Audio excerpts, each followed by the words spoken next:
7h-9h, les matins de France Culture. Guillaume Erner. La question du jour, une autre gauche est possible. C'est le mot d'ordre lancé par Bernard Cazeneuve dans un manifeste publié ce week-end dans le JDD.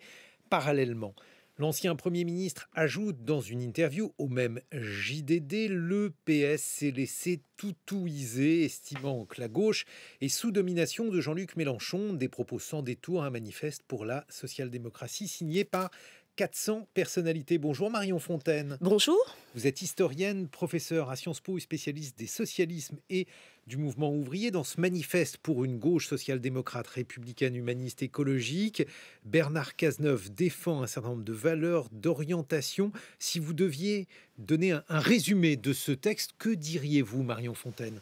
Je noterai d'abord la vision très sombre qui anime le début de ce manifeste, une vision, visiblement très pessimiste de la situation politique française, et sur la base de ce constat qui paraît parfois un peu désabusé, appelle à refonder une gauche donc qui porte effectivement les épithètes de social-démocrate, républicaine, humaniste et écologique, en listant un certain nombre de propositions en matière de politique publique, en matière de rôle de l'État, et en appelant aussi, au fond, un débat politique plus apaisé que ce n'est le cas aujourd'hui.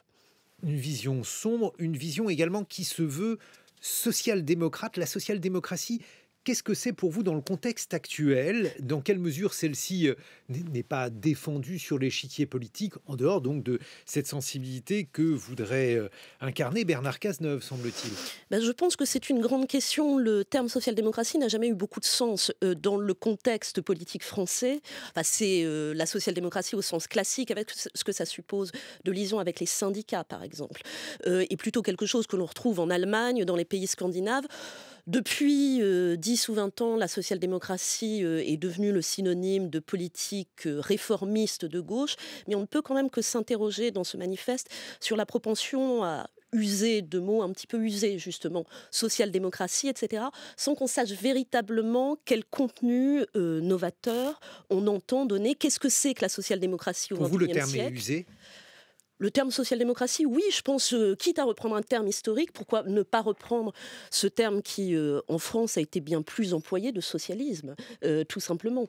Aujourd'hui, on ne sait pas très bien, est-ce que social-démocratie, c'est uniquement synonyme de progressisme, d'aile gauche de la Macronie ? Est-ce que ça appelle véritablement un projet de société dans son ensemble ? Je pense que tout cela reste encore assez flou dans ce manifeste, mais je ne sais pas au fond si, dans ce manifeste, ce qui compte le plus, si c'est la définition d'un programme ou d'un projet, ou effectivement, ce que vous disiez au départ, la volonté de trouver et d'affirmer un espace, à la fois au sein du Parti socialiste. Je pense que ce manifeste reflète aussi, évidemment, des controverses internes au Parti socialiste et au sein de la gauche. Oui, parce que pour le dire concrètement, Marion Fontaine, la question qui se pose aujourd'hui consiste à savoir s'il y a un espace à gauche, un espace politique à gauche, en dehors de la NUPES. Votre réponse d'historienne ?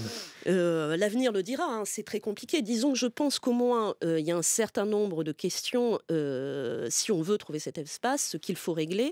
Évidemment, la question du programme et du projet, et comment porter quelque chose qui ne soit pas la redite de ce qu'ont été les gouvernements socialistes depuis 20 ou 30 ans, mais quelque chose de particulièrement novateur.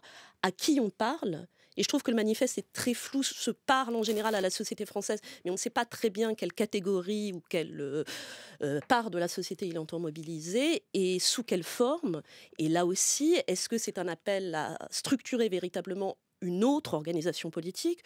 C'est pas très grave. Historiquement, la gauche française compte un certain nombre de partis politiques, donc un de plus ne changerait pas vraiment. Mais est-ce que... oui, parce que Bernard Cazeneuve, aujourd'hui, n'appartient plus au PS. Voilà. Mais est-ce qu'il entend créer véritablement un autre parti politique ? Est-ce qu'il entend peser de l'extérieur sur les rapports de force internes au Parti socialiste ?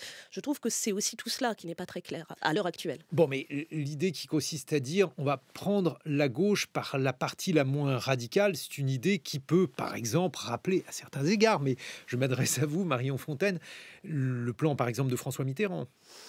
Oui, mais encore une fois, avec François Mitterrand, pouvait s'appuyer sur un parti dont il avait pris le contrôle. Là, la question, c'est qu'aujourd'hui, Bernard Cazeneuve apparaît un peu isolé. Encore une fois, ça ne peut être qu'un moment. Peut-être qu'à court terme ou à moyen terme, l'idée est de créer une autre organisation partisane. Mais en l'état, il faut bien constater que les grandes organisations partisanes de la gauche ont plutôt opté pour la stratégie de la NUPES. Mais alors, je vais reprendre un autre terme qui avait été utilisé par un homme politique il y a quelques années, deux gauches irréconciliables. Historiquement, la gauche française s'est composée de plusieurs gauches irréconciliables. De plusieurs gauches irréconciliables, puis de temps à autre réconciliables. Il faut bien le dire.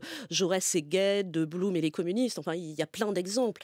Irréconciliables ou pas, je pense qu'elles ont vocation, en tous les cas, à retrouver des controverses idéologiques et surtout des controverses un peu neuves, ce qui, il faut bien le dire, n'est pas toujours le cas en ce moment, et surtout à construire une dynamique collective. Et je pense que la question, elle est celle-là aussi, c'est-à-dire comment aujourd'hui construire une dynamique collective qui puisse emporter quand même l'adhésion de la majorité des citoyens. Pourtant des thématiques nouvelles, alors, tout dépend ce que l'on entend par nouveau, mais il en existe beaucoup à gauche, entre l'écologie, le féminisme. Je pense notamment à notre invité dans quelques instants, Sandrine Rousseau.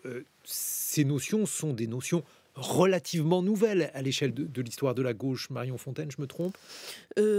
Certaines. Alors, on peut toujours trouver des petites parties de la gauche qui, dès le début du XXe siècle, sont écologiques. Mais effectivement, ce sont des notions nouvelles.